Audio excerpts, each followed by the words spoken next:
The future has begun. After we were granted the privilege of marveling at the first spectacular images of the James Webb Telescope a few weeks ago, we now gaze spellbound at those galactic secrets that the technical device will uncover in the coming years. As the most powerful space telescope of all time, Webb will give us insight into the early days of the cosmos and help to detect habitable exoplanets.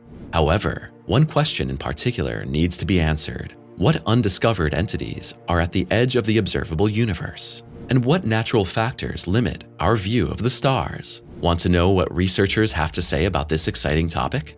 Then stay tuned and make up your own mind.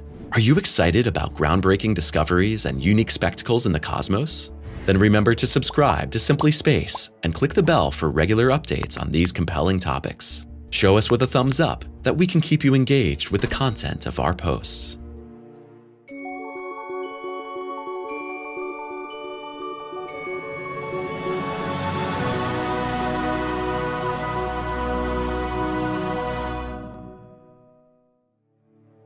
Our eye in space. To understand the revolutionary insights that the use of a space telescope can provide, it's first worth taking a look at some of the milestones of Webb's predecessor, Hubble. Launched into space on April 24, 1990, Hubble provided us with images of galaxies in unprecedented detail. Away from the famous Hubble Deep Fields, the instrument allowed us to take an in-depth look at the acceleration of cosmic expansion. Even distant supernovae could be analyzed for the first time with the help of the Space Telescope. Last but not least, Hubble provided evidence that the centers of nearly all galaxies are graced by supermassive black holes. However, if we now compare the performance of the Space Telescope with the potential of Webb, it becomes clear to us that the joint construction by NASA and ESA only exposed the tiny tip of the cosmic iceberg. In fact, Webb is up to 100 times more sensitive to electromagnetic waves than its predecessor. Specially designed for infrared astronomy, the instrument, which weighs over 6 tons, is able to let its technical eye wander from the red part of visible light to the mid-infrared spectrum. Why this is so important for deciphering the universe becomes clear when we recall the cosmological redshift.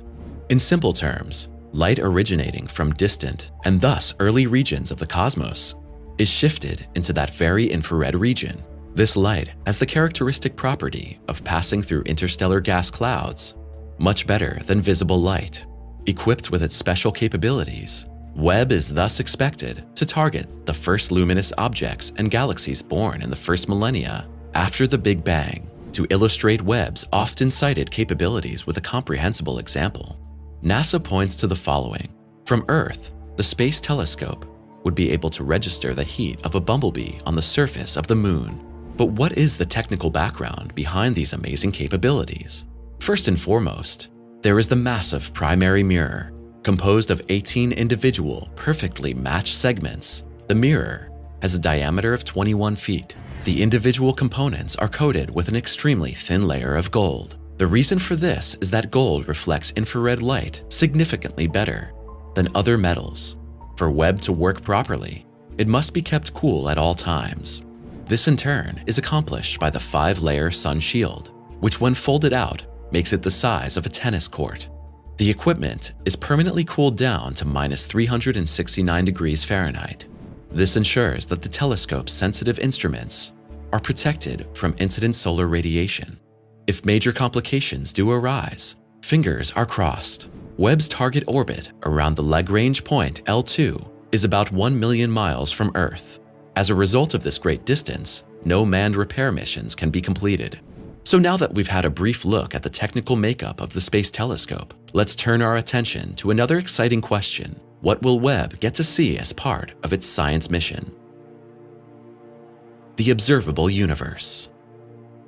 As mentioned earlier, Webb will analyze the first luminous formations of the cosmos in the coming years. Given the telescope's deep look into the vast expanse of space, an intriguing question arises. Will Webb be able to observe the edge of the universe? And does such a thing even exist? According to our current state of knowledge, we don't know how big the universe is. Due to the gigantic dimensions of the cosmos, we cannot see its edge, if it exists at all. Also, the question about the form of the universe remains unanswered. That area we can see from our point of view is appropriately called the observable universe. Assuming that the cosmos is isotropic and homogeneous, or in other words, that it always presents itself to the observer in the same way, independent of his location and direction of observation, this results in a spherical observation area around the Earth. However, the distance up to the observation horizon is now thought to be more than 13.8 billion light-years. It's true that the Big Bang happened approximately 13.8 billion years ago. However, we must also consider the constant expansion of the cosmos. Since distances already covered have subsequently become longer, the distance to that optical barrier is therefore 46.6 billion light-years. The most distant objects in the firmament were, at the time they emitted that light, only 40 million light-years away from our blue home planet. However, since these entities have long since crossed the event horizon, it's impossible to say anything about their current processes. The event horizon indicates how far an object may be away from us at present, so that its light can still just reach us in the infinite future. As a result of these natural constraints, structures exist in the universe that we will never see.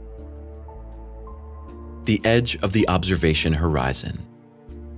Among the most distant and thus oldest galaxies tracked down so far is GN-Z11 in the constellation of the Big Dipper. About 13.8 billion years old, this gravitationally bound cluster is only 4% the size of our home galaxy, with its star count corresponding to only 1% of the Milky Way. First discovered in 2016, GN-Z11 has since earned the title of the oldest known galaxy and the most distant known structure in the cosmos. As a result of the expansion of the universe, the distance between GN-Z11 and Earth is about 32 billion light-years. And this is where the future use of the James Webb Space Telescope comes into play. Once again, as a reminder, the technical equipment can operate in the mid-infrared spectrum. And basically, the closer an object is to the observation horizon, the more redshifted the radiation we can observe from it. Or in other words, the closer it is to the edge of the observable universe. For those entities that are directly on the observing horizon, the redshift is actually infinite.